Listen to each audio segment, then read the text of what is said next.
Death Valley is the hottest place in America, close to Palm Springs actually, and the driest. Nothing grows there.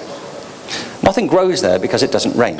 About 1 inch of rain falls on Death Valley a year.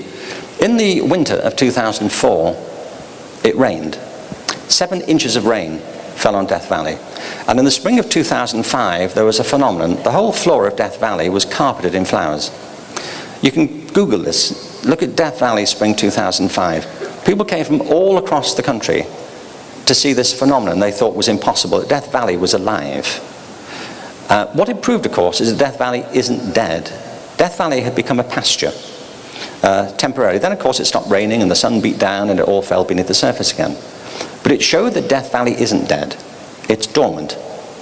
Right beneath the surface are these seeds of possibility, waiting for the right conditions to come along. And if the conditions are right, life is inevitable. That's how it is with organic systems. It's the same way with human beings. We're organic creatures. I have seen it time and again in my career.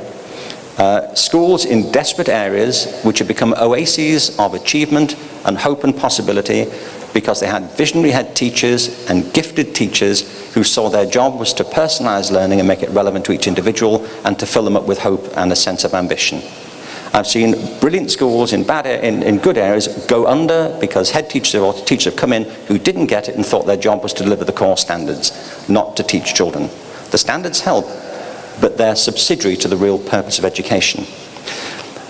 I believe we have an opportunity now to fertilize the whole of education by the ambitious and creative use of technologies where the kids also teach us, because there are things like the Dalai Lama that we don't know that they do. And I think if we celebrate our creativity along with their creativity, we'll see a new sort of harvest starting to evolve. You know, there was a wonderful quote from Anais Nin, the poet. It's a tributary I know. It's a little poem called Risk. She talked about her own creative development as an organic process, and she said, there came a point when the risk of remaining tight in a bud was greater than the risk it took to blossom. And I think that's right.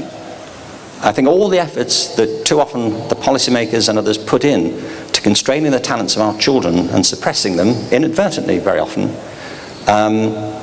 take more time, more effort, more resources than the resource it would take to cultivate these talents and give us this new possibility, this new harvest of talent.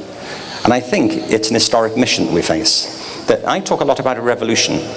There was a quote from Benjamin Franklin. He said, there are three sorts of people: people who are immovable, people who are movable, and people who move.